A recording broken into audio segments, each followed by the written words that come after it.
sound of gentle night crickets, followed by a sudden jarring snap of a massive tree branch, and a low guttural animal rumble, a single panicked human breath. He didn't use a knife. He didn't use a gun. His murder weapon was his own body. All 5 tons of it. This isn't your average true crime story. This is what happens when the largest land animal on Earth declares war on humanity. If you want to see what happens when nature's gentle giant becomes a stone-cold killer, you're in the right place. Lock your doors, hit that subscribe button, and stay with us. Picture this, the Golpara district in Assam, northeast India. It's a place where the modern world bleeds into ancient jungle. Lush, emerald green tea plantations stretch for miles, right up to the edge of forests so dense the sunlight struggles to hit the floor. For generations, people here have lived alongside the titans of this land, the wild Asiatic elephants. It's a delicate, sometimes tense, but mostly peaceful coexistence. A relationship built on respect and distance. But in late 2019, that ancient contract was broken. And the first to know it was a man named Babul Das. He was a simple farmer, out working his field near the edge of the forest as dusk painted the sky in shades of bruised purple and orange. The air was thick, humid, carrying the scent of damp earth and jasmine. It was a scene of perfect tranquility. Then, the sound. Not a roar, not a trumpet. A sound like the world itself was cracking open. Babul turned, his heart instantly seizing in his chest. A colossal bull elephant emerged from the tree line, a living mountain of gray, wrinkled hide. But this wasn't one of the usual placid elephants that occasionally wandered near the village. Its eyes were small, red-rimmed, and burning with a terrifying intelligence. An unholy rage. Before Babul could even scream, the elephant charged. The ground shook. It wasn't a panicked stampede, it was a guided missile of muscle and bone. The attack was brutally, horrifyingly efficient. Babul Das became the first victim. At first, authorities called it a tragic accident. A human-elephant conflict, they said. A terrible but known risk of living in this part of the world. Villagers whispered their fears, but life, for a while, moved on. Then, a week later, it happened again. Another village just a few miles away. A woman collecting firewood. Same story. A silent approach from the trees, a lightning-fast, brutal charge, and then silence. Now, the fear wasn't just a whisper, it was a suffocating blanket. This wasn't an accident. This wasn't a random conflict. This was a pattern. The villages of Golpara had a serial killer, and he was an elephant. They gave him a name. Every great villain needs one, right? They called him Laden. Yes, after the infamous terrorist. Because to them that's what he was. An elusive, phantom-like force of destruction, striking without warning and vanishing back into the jungle. The name fit the terror he inspired. He wasn't just killing, he was hunting.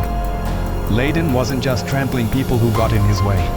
He was systematically targeting human homes and villages. He would storm through rice paddies, not to eat, but to destroy. He would tear down huts and granaries with surgical precision, reducing a family's entire life to splinters and dust in minutes. He would tear down huts and granaries with surgical precision, reducing a family's entire life to splinters and dust in minutes. The psychological impact was devastating. People became prisoners in their own homes after sunset. Children were forbidden from playing outside. The psychological impact was devastating.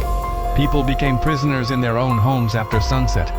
Children were forbidden from playing outside. Every snap of a twig in the jungle, every rustle of leaves sent a fresh jolt of terror through the community. They were being stalked, and the body count kept rising.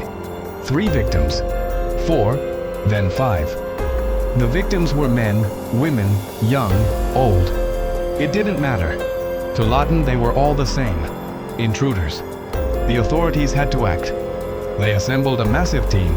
Forestry officials, wildlife experts, local police. An 80-person task force was created with one singular, chilling objective: hunt and neutralize Laden. Their plan was to find him, tranquilize him, and relocate him far away.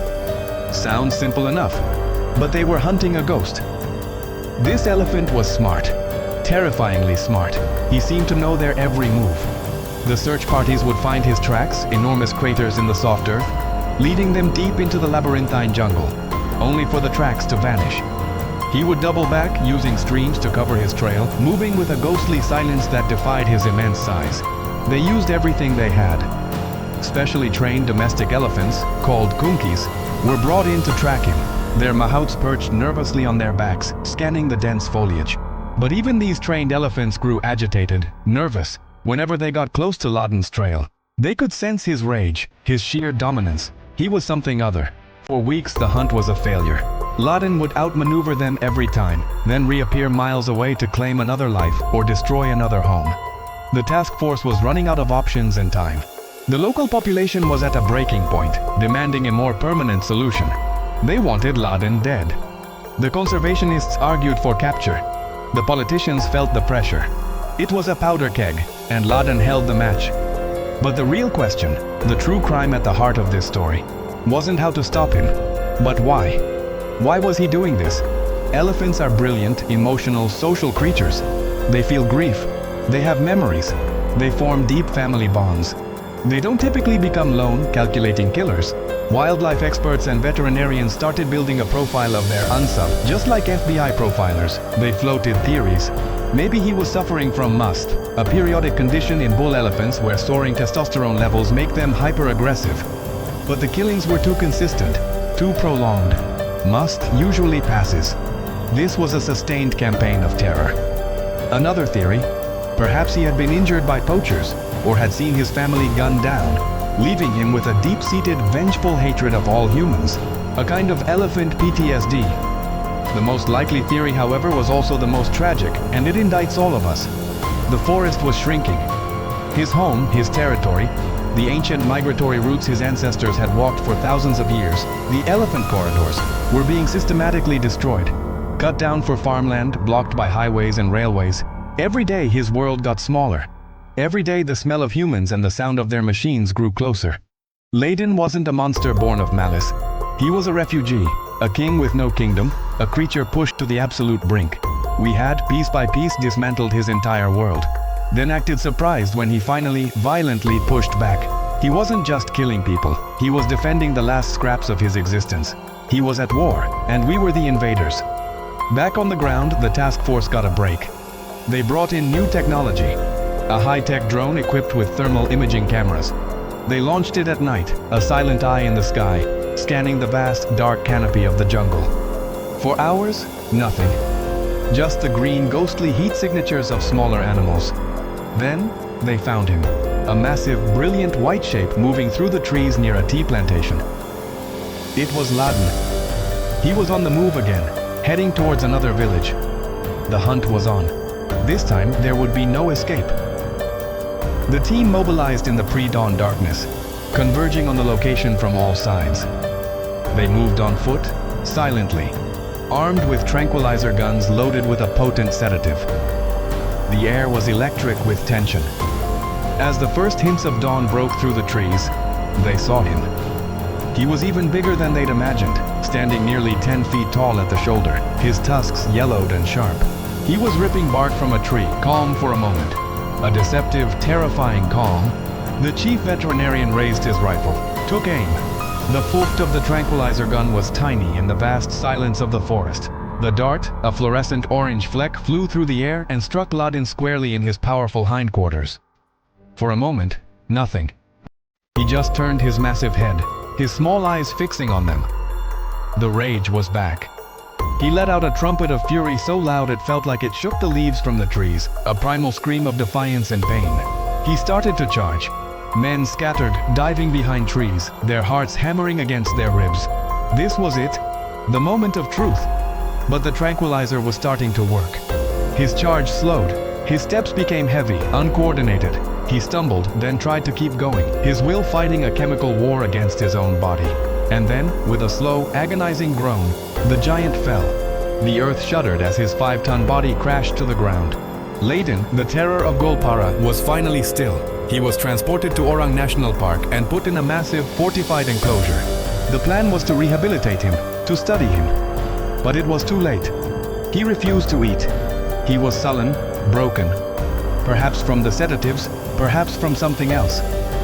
Within days of his capture, the mighty elephant who had terrorized a nation, who had been nicknamed for one of history's greatest villains, died, alone in his cage. In the end, his rampage had claimed 5 human lives, and left a scar of fear that would last for decades. But looking at the whole story, You have to ask yourself who the real monster was. The elephant who killed 5 people after his entire world was taken from him? Or the people who took it? When we push a creature like that to the edge of sanity, when we tear down its home and block its path, are we surprised when it finally bares its tusks? Laden's story isn't just about a rogue elephant. It's a terrifying reminder that the line between our world and the wild one is thinner than we think. And when that line is crossed, nature sometimes sends a 5-ton messenger to push us back. His shadow still lingers over those villages in Assam, a haunting legend whispered in the dark, the ghost of a king we dethroned who took his own terrible revenge. If this look into the dark heart of the animal kingdom has you thinking, make sure you smash that like button and subscribe for more true stories from the edge of civilization. Thanks for watching.